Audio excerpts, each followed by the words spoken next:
yeah, it might like make it a bit more pronounced, but it's more so going to be evident when you're leaner than now. Okay. Yeah.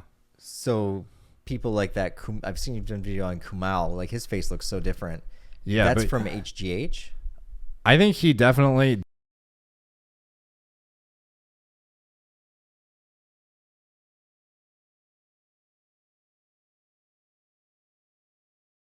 Let's just fully, crush this topic before we move on to something else. Sure. So in the realm of TRT, we haven't talked about like the effects I've had so far, have we? No, yeah, you haven't told me like how you feel in general. You haven't really talked about. You said your body composition is improving pretty significantly, which is cool to hear. Your sleep is improved. Yeah, the body composition wasn't the driving factor in doing No, it, of but that's course a not. cool bonus. Yeah. So like so far the motivation and whatnot, not that significant of a difference yet, or It's hard to say because I'm still tapering kratom down, Mm-hmm. and then me getting off kratom is like when I'm off it will be the pinnacle of accuracy because it's hard to accurately rate it when I'm still got this other thing going on. Yeah. So like I have lowered the kratom now. It's not as high as it was. Still in the process of it. So given that driving factor in the direction these results are going to go in, I would say it's hard to notice much of a direct mood increase. Mm-hmm. Like I don't know if I'm feeling better, but there are aspects that are better. Like my sleep has improved. Mm-hmm. Definitely more sex drive. Yeah. And harder erections, that kind of thing. Morning would know. Oh yeah. Yeah. Definitely morning wood for sure.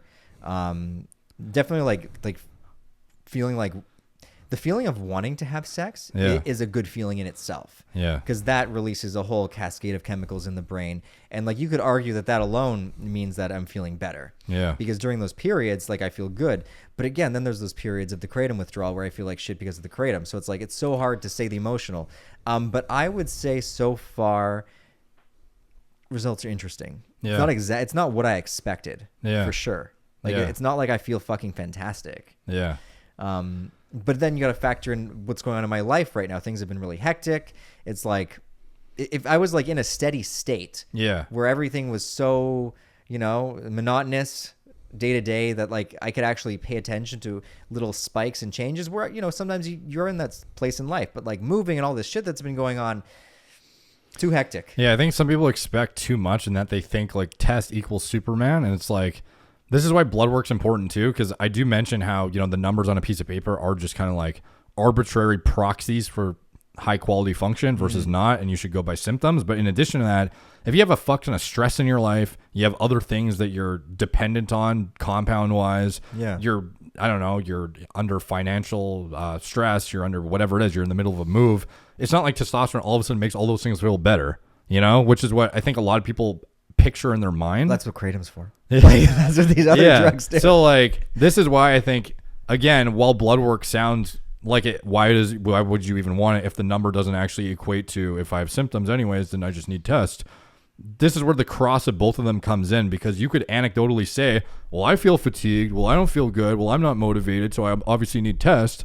And it's like, well, maybe you just have like a shitty like lifestyle or like something going on in your life that's stressing you out. You're in a really bad toxic relationship. Yeah. Like that kind of stuff you might think is like low T. And that's, where the blood work, the intersection of the blood work and what's going on in your life is kind of where you get a more informed perspective on what is actually going on. So like how you mentioned, it's not what you expected necessarily. Like this is where having all the data is useful. So all the data, let's go through the list. Ask me. See, I'm really like jumbled at the moment. I can't even speak. When I go to try to outline the positive effects, it's hard because all my brain gets filled with is the expectations I had and the other shit going on that's nullifying potential results. So why don't we make this easier? Go through the list of potential positive effects, and I'll tell you if I've had it. I would love to remember them off the top of my head, but I'm not going to remember them all either. Energy is one, right? That's a big one. I had no energy. Yeah. I would say my energy is up, like for sure. And when it comes to something like exerting myself physically, like working out, I could work out forever, and that is a cool feeling. And ability to recover from like very basic volume per week of like lifting, I think is a pretty like, obviously, again, diet, sleep, all that shit, like everyone knows that makes the big difference. But if you're doing everything right and you're not able to recover from like very basic like exercise shit, like that's obviously a red flag. You know, if you're like literally super fatigued from like very basic stuff. But again, that gets into the lifestyle thing. Like how many people sleep 5 hours and then think, oh, I must be low T.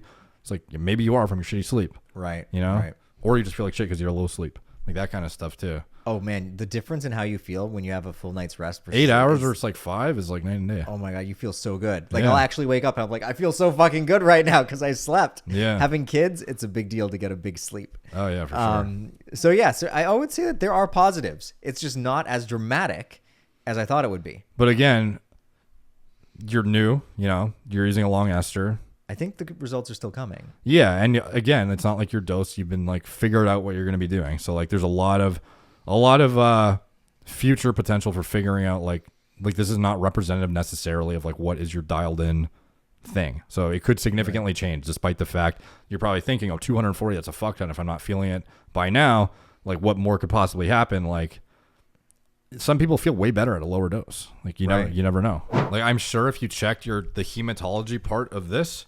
Next time, it'll all be in range. Right. So even if the test is high, it'll still put everything in range? It might be high to the point where they might be like, bro, you need to donate blood. Yeah. But I imagine the fact that you were like clinically deficient, it'll probably put you like somewhere at high normal. Like given your dose. I think it will definitely, like that in itself is going to relieve you of fatigue, not just like the motivation from the neurological adaptations to testosterone, but the fucking like actually having the proper amount of blood building capabilities. I was surprised how long it took for the fatigue to go away. I was on it for 3 weeks. I only just recently started feeling like I have energy, and it's not consistent.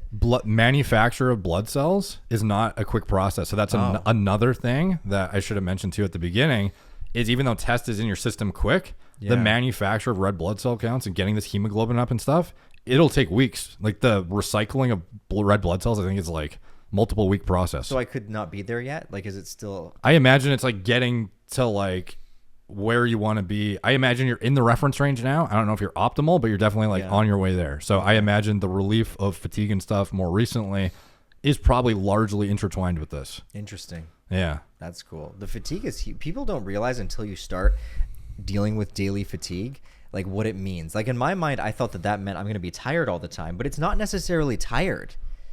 It can be tired, but for me specifically, it didn't mean I want to go to sleep.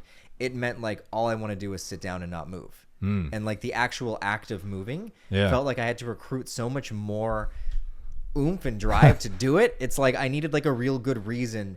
And for me, the good reason was just to keep my body composition in a way that I wanted. So it was like constantly forcing myself to do a walk, to go for a run, to exercise. But it's like that takes so much mental energy, and that drains you when you're constantly having to apply so much discipline for something as simple as going for a walk. And having energy means it's not as hard to do that. Yeah. I think there's a lot of obviously positives. I was just looking up the manufacturer of your hematology, what like the turnaround time would be on that, but it's definitely red blood cells are produced in the bone marrow and circulate around the body for 120 days. Let's see, formation of red blood cell takes about 2 days. As far as I knew, like for somebody who was actually like one of the one of the drugs introduced to kind of attenuate this for individuals who have normal like testosterone levels would be something like the EPO I mentioned. That's used exogenously, and like as far as I know, the turnaround time on like getting the RBC and hemoglobin to where they want it is around a few weeks, I believe. Okay. Let me just double check that. Most people take 1 to 2 months to feel better using EPO.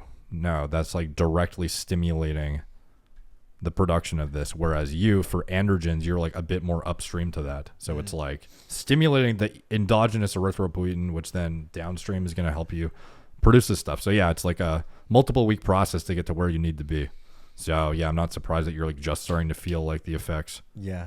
So there's a lot of things people don't consider. They just think, oh, like my testosterone on paper is better, so like I should feel better. And it's like, no, like sometimes this stuff takes time. Yeah. It's very different than other compounds where you get like an immediate effect. Yeah, exactly. Other question I had for you is on these, I'm assuming the dose has some interplay with the androgenicity? Yeah, say it again. Androgenicity. Yeah. Thank you. That's easier. Androgenicity. Yeah. Am I going to experience a lot of those? effects? Like is my face gonna change? I think, yeah, a little bit. Yeah, I think you'll definitely look a bit more masculine for sure. It'll be most notable once you get lean again, though, in my opinion. But a lot of it will just come down to like distribution of like mass on your frame too, and like the way like bones like your change. Your neck and your face is gonna like fill out a bit, but in like my neck's already getting bigger. In like muscle though too. It's not like it just gets like fatter looking. Like when you get lean the next time, your face is gonna look like bigger from a muscular aspect as well. I see. Yeah. So like this kind of stuff definitely changes like how you look in a masculinity context. Okay. But from like an androgenizing context, like it's not like you're gonna lose more hair necessarily. I don't care about that. You might get a bit more beard development, but I think the minoxidil is mostly gonna contribute to that. And then anything else, like I don't know, like I don't think there's really anything else to note from an androgenicity side of things. Jawline, chin, does that change? That's gonna be mostly body fat, but like the more like mass you build on your face is gonna build like a bulkier look when you're leaner. It's kind of hard to explain, but it's not going. Yeah, it might like make it a bit more pronounced, but it's more so gonna be evident when you're leaner than now. Okay. Yeah. So people like that, I've seen you done video on Kumal. Like his face looks so different. Yeah, that's from HGH. I think he definitely dabbles with HGH, but mostly based on the fact that he's in his 40s and he has a lot to gain by using it. Yeah. I don't necessarily think his entire like jaw is built by HGH. I think he was just like fat before. I don't. What? Like if you look at people who are fat and they lose weight, their faces look thinner. No, but like he always had like, even on his like first cut, his face was definitely turned into like a block looking structure. It was like the structure was always there. I think maybe it's definitely added because again, like the muscle around your jawline too builds up. But his nose changed too, didn't it? Yeah, but that kind of stuff can change just by aging as well. I don't know. But it changed like pretty. It's like I mentioned. I think he does HGH, but I think a lot of it is to do with his body fat and muscle accrued, and then I think there's HGH on top. But I don't think it's the only reason why his face looks like Womp from fucking Super Mario 64 now. So steroids on their own without HGH are less likely to have those effects, or not at all. I would say they're like, well, in terms of like growing actually like your nose and stuff. Yeah, that's gonna be HGH more so. I see. Yeah, but like actual mass around your like there's muscle everywhere here. So yeah, of course. So yeah, like building up like your jaw area, it's definitely gonna be gear will do it for sure too. Yeah. I see. So I would definitely. Did you notice that in yourself? Yeah, like the difference between me lean when I was like a teenager versus like on gear, huge difference. I see. Yeah. For sure. Because I don't like how I looked lean. Like one of the things I didn't like is my face started to turn into Golem.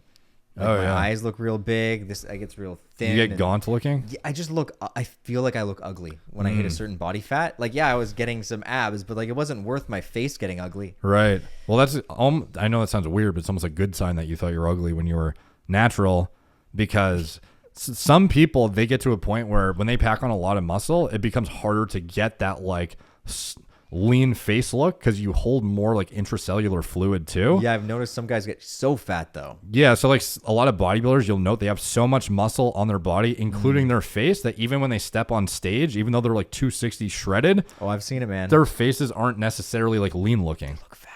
Yeah, it looks like they're like an obese person even when they're shredded. I know. Yeah, I don't want that. No, thank you. Yeah, like you're not gonna get that big where it's that problematic at all. But I think the fact that you were like gaunt naturally and you didn't like it, this will help you like get to a state where you look healthy or lean. Ah, I see. Yeah. And in addition, you won't have to calorie deprive yourself as ridiculously. So you also just won't be as unhealthy. So maybe you were literally malnourished. Yeah. You know? Oh, I for sure was when I was doing those cuts, for sure. Yeah, because you had to get pretty fucking low on the energy expenditure, a lot of it, and very minimal calories like to 1,800. Yeah, like again, like of course you're gonna look dying when you're eating that little.